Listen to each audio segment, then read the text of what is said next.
Snake.com. Okay. So the answer is, we talked about this last week. God made Shabbos, He created it, but He didn't give it to anybody until the Jews at Mount Sinai, 2,448 years later. Yeah. Because it was like it's like a diamond, or some valuable jewels that you have and you want to give to somebody special, like your wife or something. But he had them, and He said, this is what I'm going to have, and it's going to go to the people who I choose. So for all of that time period, everyone knew, for that time period, everyone knew that Shabbos existed, and that God had it, and He's going to give it to somebody. So, if you're alive that time, you want to be the person who gets that honor, right? And that was a motivation. And the only person who took up that motivation was Abraham. Abraham took it up he wasn't born for almost 2,000 years later. Until then, it doesn't seem like anybody wanted it. They were too busy, they were just excited at, they followed their drives. They wanted chicks with 30 G's. That's all they wanted, Wicked. Terrible. I'm appalled and ashamed. So superficial. Don't worry about the chat. Yeah, but I see somebody... Don't worry about the chat. Why? There's nothing going on, and it just distracts from the show. Okay. I'll send you the transcript. No, but I saw something there. Yeah, I'll read it to you. I see that once again, Luke won't take any questions from the audience that are apt to disturb Mr. Rabbs. Are there any questions? Just questions that you wouldn't want to take. Oh, good. So you're doing tshuva this year. Ever since Rosh Hashanah, you're a changed man. Look at you. No, I think it's because I mentioned that thing last week to you about the hypocrisy of the Ten Commandments of Luke 4. Yeah, the hypocrisy of getting whatever. So there you go. Now I saw that somebody mentioned Natan Slifkin. Yes. Why don't we just mention Spinoza? Why don't we just mention who are the other famous Shabtai Tzvi, Freud, Jesus Christ. Freud, Karl Marx. These are heretics. These are Jews. Well, I shouldn't say that, but they did heretical things. Natan Slifkin wrote books that should be burned. You should not even bring them in your home. That the biggest Gedolim of our generation have paskin that his books are heretical. They're kafira. They're apicorsis. They're kafira. And they not only should you not learn them, if you have them in your house, you should burn them. Because they're at that level. It's mamish kafira. So if anybody's in the chat room and they see that name, Natan Slifkin, you need to understand that he's a heretic. He wrote heretical stuff, and his book should not be learned.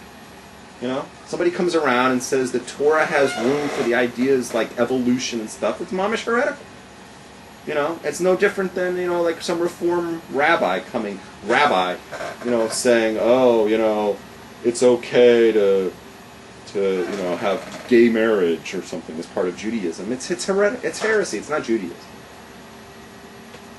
I saw on your blog that you quoted Prager as saying on our Torah thing tonight.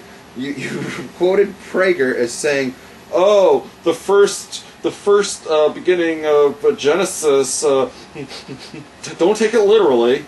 And I'm thinking, okay, well, that's probably the Reform approach, since the guy goes to a Reform temple. And yeah, if you're an apologist for Judaism, if you don't subscribe to the idea that the Torah is the truth, then yeah, then you can make up your own things, like God doesn't really think that same-sex is an abomination, and God really didn't create the world in 6 days, even though we say it at Kiddush, and so I'm like, why do you quote on your blog such apicorsis? Why do you put it there?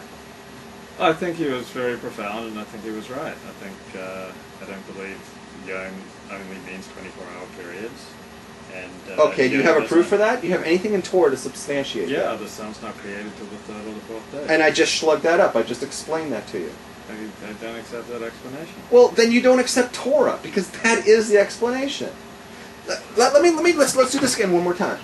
It's not Rabbs saying this. It's Rashi, Ramban, Rambam, Rashbam. If you can come up with a Rishon that disagrees with me, okay, say it. I am not aware of a single Rishon who's ever been taken the position that day does not mean day. The day only means 24 hours. Day means 24 Because it hours. says in the Psalms, a day to God is To like, God is like that, but that it's doesn't... like 10,000 years. Yeah, to yeah, man. to God. To So- God, that's got nothing to do with it. Like, you know, like because God's above time and space. But the Torah and the universe is not. It's finite down here. And when God creates and writes it into the Torah, that He creates the Torah, He creates the universe in 6 days of 24 hours apiece, that's it. We're in a finite system. We're in a finite universe. There is no room to say otherwise. Rashi says it clearly in the Gemara. It's 24-hour days. Ramban says it clearly in the Chumash. Want me to show you? It doesn't matter. I got it right here. Where the hell is my Maker's Gedolos? Just because the Ramban says it's only 24 hours doesn't make that binding. The Ramban said that Pelagish is permissible. Oh, okay, so wait a second. Now you're saying something good. We're talking about, the question is, what do we accept as the Masorah? Right. Now, the Ramban might have said something. He might have posed in a certain way. But on that this. doesn't make it necessarily binding on us. No. It doesn't mean that... Okay, you have to understand how the Masorah works, and this is very important. We're going to talk about the Masorah now. The Masorah is the accepted Torah tradition. There might be opposing opinions. The Ramban and the Rambam might disagree on certain things. Rashi and Tosfos might disagree on certain things.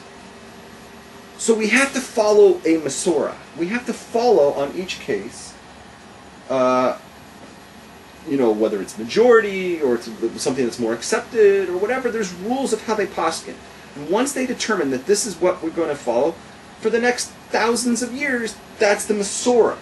So Ramban might have poskined a lot of things in his life that we don't follow today because Right. we have a Masorah, Right. and his opinion is not part of that Masorah. Right. However, that is not even the case here. When we talk about the universe being created in 6 24-hour periods, there are no dissenting opinions. Even if there would be a dissenting opinion, we don't follow that opinion. We follow the Masorah, and the Masorah has always been, according to every single Rishon and every single, along the way for thousands of years, it's 24-hour days. If you even find one, it would be going against the Masorah. We don't accept that person. We don't accept dissenting opinions. You find somebody in the Gemara now who says, you don't have to keep Shabbos. That's not Judaism to follow that. That is a minority opinion that we don't follow. It's no different than the Supreme Court, where they'll have like a decision, it'll be like 9-1, 8-1, right? Mm-hmm. It'll be 8-1. So the 8 will come together and somebody will write the majority opinion. And then somebody, the one dissenting opinion, will submit the dissenting opinion. They'll put it on record what that justice, that Supreme Court justice, why they felt the way they did. What conclusion did they reach? And it'll be put away for history's sake. Now imagine how stupid it would be if 1,000 years from now somebody would go, "Oh, I found in the records this opinion by Associate Justice so-and-so, and he says it's okay to shoot people in the head with a gun," And you're going like, what the fuck? It's like, and therefore I'm going to do it. And you're going, that sounds like American law to me. No, dumbass. It's called dissenting opinion. We preserve it for posterity, but we don't follow that. That's not American law, okay? It's preserved minority opinion.